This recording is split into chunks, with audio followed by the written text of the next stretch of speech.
Hello friends, welcome back to my channel. I am Soni Singh. आज के video में हम लोग क्लास 12 के बिजनेस स्टडी का चैप्टर 2 कवर करने वाले हैं। चैप्टर 1 हम लोगों ने कंप्लीट कर लिया। एमसीक्यू टेस्ट चल रहा था टेलीग्राम चैनल पे। जिन बच्चों ने ज्वाइन किया उन्हें पता है एवरीडे इवनिंग में एमसीक्यू टेस्ट कंडक्ट हो रहा है। चैप्टर 1 हमारा कंप्लीट हो चुका है। आज लास्ट चैप्टर 1 का एमसीक्यू टेस्ट है, इसीलिए चैप्टर 2 का वीडियो लाना जरूरी हो गया था ताकि आगे भी आपका बिजनेस स्टडी का एमसीक्यू कंडक्ट होते रहे। जिन बच्चों को नहीं पता है मैं बता दूं, डिस्क्रिप्शन बॉक्स में business study, accounts and economics का स्पेशली फॉर जैक बोर्ड के स्टूडेंट के लिए एमसीक्यू कंडक्ट किया जा रहा है, तो आप वहां ज्वाइन कर सकते हैं। Economics specially for JAC board के लिए। अगर सीबीएसई आईसीएसई के बच्चे वीडियो देख रहे हैं तो अकाउंट्स बिजनेस स्टडी की क्विज आप भी ज्वाइन कर सकते हैं। ठीक है, तो स्टार्ट करते हैं आज की वीडियो के फर्स्ट पॉइंट के साथ। जो भी नोट्स है मैं लिखी हुई हूँ, आप भी मेरे साथ लिखते हुए चलिएगा ताकि जब आप एमसीक्यू टेस्ट हो, कंडक्ट हो, आप दें तो आपको भी सारी चीजें समझ में आए। कल से आपका चैप्टर 2 का एमसीक्यू टेस्ट स्टार्ट होने वाला है। डिस्क्रिप्शन बॉक्स में लिंक दिया हुआ, अगर आप ज्वाइन नहीं हो तो वहां से जाके ज्वाइन कर लो। तो चलिए स्टार्ट करते हैं। चैप्टर 2 हमारा है क्या? चैप्टर 2 है हमारा प्रिंसिपल ऑफ मैनेजमेंट। चैप्टर 2 का नाम है हमारा प्रिंसिपल ऑफ मैनेजमेंट। जब चैप्टर का नेम प्रिंसिपल ऑफ मैनेजमेंट है तो प्रिंसिपल ऑफ मैनेजमेंट है क्या, इसका क्या मतलब है, क्या मीनिंग है, आप क्या समझते हैं, क्या हमें बताया जा रहा है। तो चलिए पहले डेफिनेशन को रीड करते हैं, उसके बाद मैं आपको बताती हूँ। Management principles are a statement of fundamental truth, provide a guideline of a marginal decision making and action. The principles are derived on the basis of observation and analysis and experimental study. The principles of management are both descriptive and prescriptive. मतलब क्या है principle of management? Management को कैसे run करना है, इसका क्या principal है, क्या गाइडलाइन है, क्या आप अगर अपना फर्म बना रहे हो, आपकी ऑर्गेनाइजेशन है, आपका जो भी है कंपनी है, आपका वहां प्रिंसिपल क्या है, आप किस सिद्धांत, प्रिंसिपल का मतलब क्या है, सिद्धांत क्या है, क्या गाइडलाइन, क्या रूल्स है, एनालिसिस को, उसको सारी चीजों को स्टडी करना है। प्रिंसिपल ऑफ मैनेजमेंट को फॉलो करते हुए चलना है। जो भी गाइडलाइन आपके फर्म की डिसीजन मेकिंग का है, डिसीजन एक्शन का है, ऑब्जर्वेशन करना है, आपको ऑब्जर्व करना है कि क्या मैंने जो प्रिंसिपल बनाया है, मैंने जो रूल्स बनाया है, क्या उस पे जो वर्क हो रहा है वो सही तरीके से हो रहा है कि नहीं हो रहा है। प्रिंसिपल ऑफ मैनेजमेंट दोनों हो सकता है, प्रिस्क्रिप्टिव भी हो सकता है, डिस्क्रिप्टिव भी हो सकता है। ये आपसे एमसीक्यू में पूछा जा सकता है कि प्रिंसिपल ऑफ मैनेजमेंट क्या है, प्रिस्क्रिप्टिव है या डिस्क्रिप्टिव है या बोथ है। तो आपको ऑलवेज आंसर होना चाहिए बोथ है। ठीक है, यहां तक आपको समझ में आई। Derivation of management principle. Derivation of management principle दो टाइप के होते हैं, observation method and experimental method. चलिए सबसे पहले रीड करते हैं ऑब्जर्वेशन मेथड है क्या। Under this method a manager observe a certain event in a actual practice and analyse them, get experiences which may be used in future. Observation जैसे कि मान लीजिए हम लोग भी कोई वर्क करते हैं, तो वो काम करते हैं ना, तो हम लोग सोचते हैं कि इस वर्क को करने में इतना टाइम लगेगा, तो हम लोग बोलते हैं ऑब्जर्व करते हैं, फिर देखते हैं कि हाँ फ्यूचर में भी ये काम कर सकते हैं कि नहीं। तो वही चीज होता है ऑब्जर्वेशन, सिर्फ ऑब्जर्व किया जाता है उसको, सारी चीजों को देख के फिर उस पर फ्यूचर में यूज होगा कि नहीं होगा, ये सारी चीजें को ध्यान में रखा जाता है। एक्सपेरिमेंटल मेथड क्या कहता है? Under this method, the decision or statement which are repeatedly observed is being tested in a different organization with a different set of employee, and they get the result in a same direction in all organization. Then the statement is given the name of principle and principle is derived. मतलब क्या है? मान लीजिए यहाँ पे मैं example लेती हूँ, ये एक ऑर्गेनाइजेशन है, ये एक ऑर्गेनाइजेशन है, ये एक ऑर्गेनाइजेशन है। इस ऑर्गेनाइजेशन में 10 पर्सन है, इस ऑर्गेनाइजेशन में 10 पर्सन है, इस ऑर्गेनाइजेशन में 10 पर्सन है। ठीक है, अब एक वर्क है, इस काम को करने में लोगों ने जब डिसाइड किया तो इस काम को करने में 10 लोग लगेंगे और प्लस 5 दिन लगेगा, मतलब 5 डेज लगेगा। ये जब ग्रुप 1, इसको नाम दे देते हैं group 1, group 2 and group 3। Group 1 ये काम को करते हैं तो जो डिसाइडेड है 10 लोग लगे और 5 दिन में ही हो गया। ग्रुप 2 लगे तो इसको भी वही 5 दिन लगा और 10 लोगों ने। लेकिन जब ग्रुप 3 ने भी किया तब भी 5 दिन लगा और 10 लोगों। अगर यही ग्रुप 1 4 दिन में करते, ग्रुप 2 6 डेज में जाते, ग्रुप 3 7 डेज, तब ये प्रिंसिपल डिराइव नहीं करता। मतलब एक ही काम को अगर सारे ग्रुप मेंबर डिफरेंट ऑर्गेनाइजेशन से सेम टाइम में हो रहा है, तब एक्सपेरिमेंटल मेथड सक्सेस होता है। मतलब सेम टाइम में सारी चीजें सेम डायरेक्शन में होनी चाहिए। एक्सपेरिमेंटल मेथड का यही मतलब है। आई होप आप लोग को यहां तक क्लियर हो रहा होगा। चलिए अब बारी है नेचर और प्रिंसिपल ऑफ मैनेजमेंट की। तो क्या है पहले देखते हैं। ये आपको लर्न होनी चाहिए अच्छी तरीके से, पॉइंट्स आपको सारी लर्न आपको अच्छी तरीके से होनी चाहिए। फर्स्ट क्या है, universal applicability. Universal applicability, they can apply in all type of organisation, business as well as non business, small as well as large enterprises. जो यूनिवर्सल एप्लीकेबिलिटी है वो हर जगह एप्लीकेबल, चाहे वो छोटा फॉर्म हो बड़ा फॉर्म हो, कोई फॉर्म मतलब इंटरप्राइज कुछ भी हो, आपको हर जगह वो एप्लीकेबल होनी चाहिए।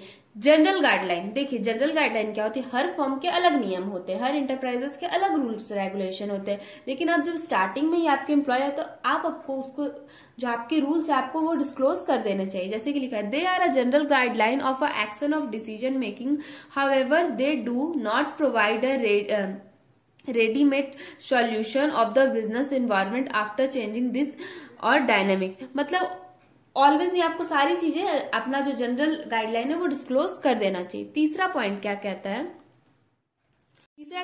है, form by a practice and experimentation.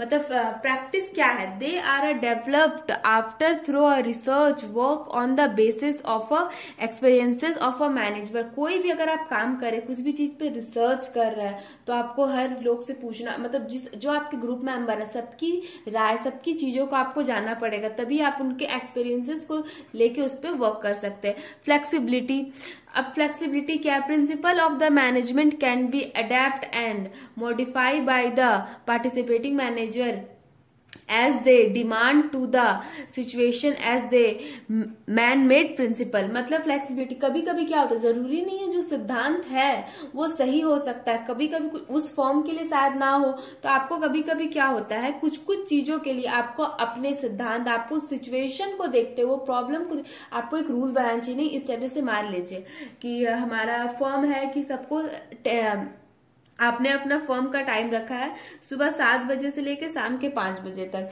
लेकिन कुछ चीजें हो रही है, कुछ लोग बहुत रूरल एरिया मतलब दूर से आ रहा है और आपका फर्म बहुत वहां पे शायद ट्रांसपोर्ट की प्रॉब्लम, तो आपको उनके अकॉर्डिंग थोड़ा ना थोड़ा एडजस्टमेंट करना पड़ेगा अगर आपका बड़ा फर्म नहीं है। क्योंकि अगर छोटा फर्म है तो आप ये सब सारी चीजें एडजस्ट कर सकते हो, लेकिन अगर आप कंपनी है तो कंपनी में सब नहीं, जो टाइमिंग फिक्स है वो ऐसी फैसिलिटीज देते हैं, बट लेकिन कुछ मैन मेड प्रिंसिपल भी हो सकते हैं, सॉल्यूशन हो सकता है, वही कह रहा है।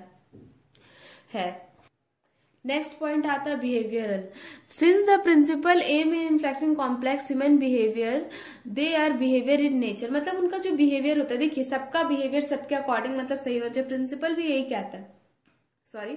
अगर आप सबसे अच्छा रिलेशन रखते हो अपने फर्म में, जैसे कि कोई बॉस है, एम्प्लॉय के साथ अच्छा रिलेशन रखना चाहिए, सबसे अच्छे से बिहेव करना चाहिए, वो सारी चीजें, अगर आप किसी से स्वीट बनोगे, अगर आप अच्छी पोजीशन पे हो, मतलब जान लीजिए एक फॉर्म में मैंने कहा था फर्स्ट लेवल क्या है, top, middle and lower level. Her level को अपने जो मिडिल लेवल है मतलब लोअर लेवल है उससे अच्छा कोऑर्डिनेट करके रखना चाहिए, अच्छी जो बिहेवियर बना के रखना चाहिए, ताकि आप अच्छे से काम कर सके, किसी को सारी हेल्प हो सके, किसी को मतलब बैड फील नहीं कराना कि तुम मेरे से नीचे हो, ये सारी चीजों को ध्यान में रखना चाहिए। फिर cause and effect relationship. Cause and effect relationship का क्या मतलब है, कहता है कि काउज जैसा होगा उसको उस तरह से देखना है, काउज एंड इफेक्ट रिलेशनशिप। फिर लास्ट आता है हम लोग का कंटिंजेंट। तो ये सारी चीजें आपको माइंड में रखनी चाहिए। नेचर और प्रिंसिपल ऑफ मैनेजमेंट क्या है हम लोग का, पहला है यूनिवर्सल एप्लीकेबिलिटी, दूसरा है जनरल गाइडलाइन, तीसरा form by practice and experimental, चौथा है फ्लेक्सिबिलिटी, पांचवा है बिहेवियर, छठा है काउज एंड इफेक्ट रिलेशनशिप, सातवां है कंटिंजेंट। तो ये आपको अच्छी तरीके से लर्न होनी चाहिए। तो चलिए चलते हैं हम लोग नेक्स्ट पॉइंट पे। हम लोग का नेक्स्ट पॉइंट है significance of principle of management. तो सिग्निफिकेंस, फीचर्स सारी एक ही चीज है, तो आप उसका मतलब है आपसे एग्जाम में पूछ सकता है शॉर्ट वर्ड में, ऑब्जेक्टिव में कि क्या मतलब आपको दिए रहेगा, तो आपको याद होना चाहिए। पहला पॉइंट है they help to provide manager with a useful incident to reliability and increase their efficiency and dealing with a recurring problem. मतलब क्या है, अगर आपके पास प्रिंसिपल है, आपको पता है रूल्स क्या है, उसके अकॉर्डिंग आपको काम करना है, तो वो काम को अच्छे कम टाइम में करने में आपको हेल्प कर सकता है। दूसरा है they ensure optimal utilisation of a resources more over than lead a effective administration as a principal trained and restrict a personal prejudice and basis। personal prejudice इसका क्या मतलब होता है? मान लीजिए हर इंसान में, आपके फॉर्म में है तो उनका मतलब, इसका मतलब हुआ कि हर इंसान में एक अलग क्वालिटी होगी। मतलब वो किसी का, देखिए किसी को क्या, मतलब कोई प्रैक्टिकल काम बहुत अच्छे से कर लेता है, कोई अगर मान लीजिए लीगल वर्क है तो सारे डॉक्यूमेंट अच्छे से बना लेता है। तो आपको उसके अकॉर्डिंग उसको काम देना है ताकि आपका काम, आपका फॉर्म का टाइम जो सेव हो और आप ज्यादा अच्छा से वर्क कर पाए।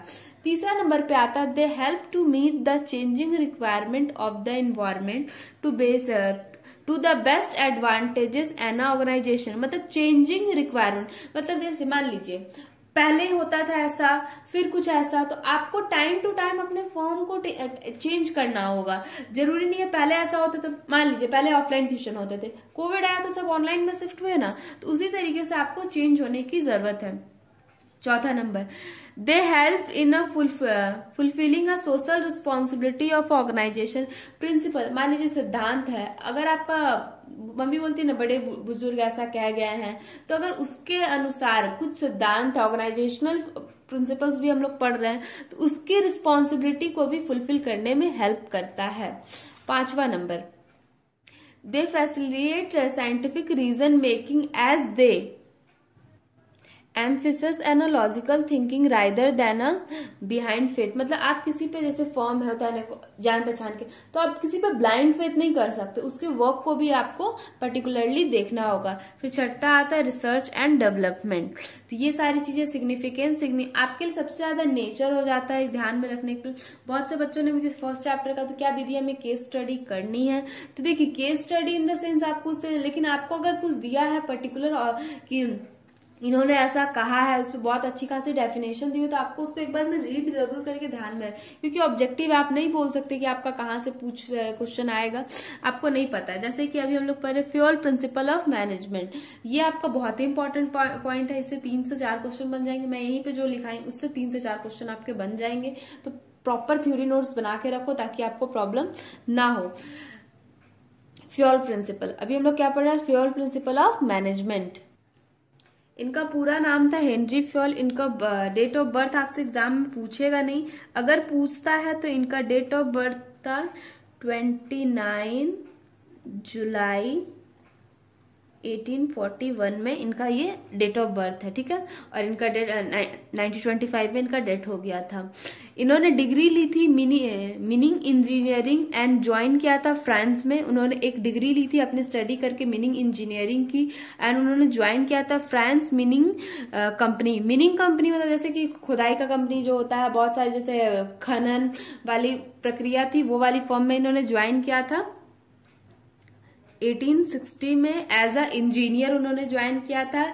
ही is well known as a father of a general management. उन्हें कहा जाता था, आपसे ऑब्जेक्टिव में पूछ सकता है, फादर ऑफ जनरल मैनेजमेंट के नाम से भी उन्हें जाना जाता था। और उन्होंने एक फेमस बुक लिखी। देखिए एक क्वेश्चन आपका यहां से बनेगा, दूसरा क्वेश्चन आपका यहां से बनेगा, फिर वो क्या काम करते थे, मतलब उन्होंने कौन से कंपनी में ज्वाइन किया था, वही तीसरा क्वेश्चन बनता है। कौन से मतलब ईयर में ज्वाइन किया था, ये चौथा कंपनी। और उन्होंने कौन सी डिग्री ज्वाइन की थी, तो ये आपका 5वां क्वेश्चन। एक 4 लाइन से 5 क्वेश्चन आपके एग्जाम में अराइज होते हैं। फ्यूल ने एक बुक लिखी थी जनरल एंड इंडस्ट्रियल मैनेजमेंट नाम की। तो ये आपसे 4 से 5 क्वेश्चन इससे बनेंगे। इनके कुछ प्रिंसिपल है वो स्टडी करते हैं। उन्होंने कुछ प्रिंसिपल भी डेवलप किए थे, आपसे पूछ सकता है फ्यूल प्रिंसिपल क्या था, ऑब्जेक्टिव में आपको ऑप्शन दिए रहेंगे। तो उनके कुछ प्रिंसिपल थे division of work, authority and responsibility, तीसरा डिसिप्लिन, चौथा यूटिलिटी ऑफ कमांड, 5वां यूटिलिटी ऑफ डायरेक्शन, छठा subordination of individual interest to a general interest, 7वां रिमोडेशन ऑफ अ एम्प्लॉय, 8वां centralisation and decentralisation, order, equity, stability of a personnel. Initiative, इसका मतलब क्या होता है, जैसे कुछ प्रॉब्लम हुई, इसका कुछ आप ठीक कर दो, मतलब कुछ प्रॉब्लम आ रही तो अपने सीनियर्स को बताओ, वही होता है इनिशिएटिव। फिर दूसरा है एस्पीडिक दे कॉप। फिर सबसे मोस्ट है यहाँ पे आपका स्केलर चेन। स्केलर चेन क्या होता है? स्केलर चेन होता है, देखिए मान लीजिए कि ये यहाँ पे मैंने ग्राफ बनाया है इस छोटा सा, इसको आप समझने की कोशिश करो। स्केलर चेन होता है, scalar chain means a line of authority of a chain of a superior from a higher from a lower. मान लीजिए ये स्कूल है, ठीक है, ये स्कूल है, यहाँ पे ये सारे, अब इस बच्चे को प्रॉब्लम हो रहा तो ये डायरेक्ट तो प्रिंसिपल के पास नहीं जाएगा, पहले ये क्लास के जो मॉनिटर है उनको बोलेगा, फिर मॉनिटर से प्रॉब्लम सॉल्व नहीं होगा, ये टीचर्स के पास जाएंगे, टीचर्स जो है अनदर टीचर से हेल्प लेंगे, फिर होता है एक और टीचर हेड होते हैं स्कूल में, सारे टीचर्स के हेड होते हैं उनके पास, फिर ये इसके पास जाएंगे। मतलब ये सर्कल को फॉलो, ये डायरेक्ट नहीं जा सकते, इसे अपने इनके सीनियर्स को बताना होगा, इसे अपने सीनियर्स को बताएंगे, ये अपने सीनियर को बताएंगे, ये अपने सीनियर्स को बताएंगे। तो उसी के तरह एक सर्कल चेन होता है, उसको फॉलो करना होता है। डायरेक्ट एफ ए के पास नहीं जा सकते, एफ को ऑलवेज ई के पास जाना होगा, ई डी के पास जाएंगे, डी सी के पास जाएंगे, सी बी के पास जाएंगे, बी ए के पास जाएंगे। अब डायरेक्ट नहीं जा सकते हैं, वो चीज होती है। सबसे ज्यादा इंपॉर्टेंट एग्जाम में आपसे ये पूछ सकता है कि सर्कल चेन होता क्या है, तो आपको ये वाले higher to the lower rank, मतलब रैंकिंग वाइज जो होता है उसी चीज को हम लोगों को फॉलो करना होता है। तो फ्योल के क्या प्रिंसिपल थे? यही कुछ प्रिंसिपल थे जो आपको माइंड में रखने हैं, आपसे ऑब्जेक्टिव में पूछ सकता है। आज की वीडियो के लिए इतना ही। नेक्स्ट पार्ट में हम लोग चैप्टर 2 कम्प्लीटली खत्म कर लेंगे। और एक बात अगर फिर से बोल रही, डिस्क्रिप्शन बॉक्स में लिंक दिया हुआ है, टेलीग्राम चैनल जाके ज्वाइन कर लो, आप लोग की बहुत हेल्प होगी एग्जाम के पॉइंट से। Thank you for watching this video guys, thank you so much. अगर चैनल पर नए हो तो चैनल को सब्सक्राइब कर लो। Thank you so much.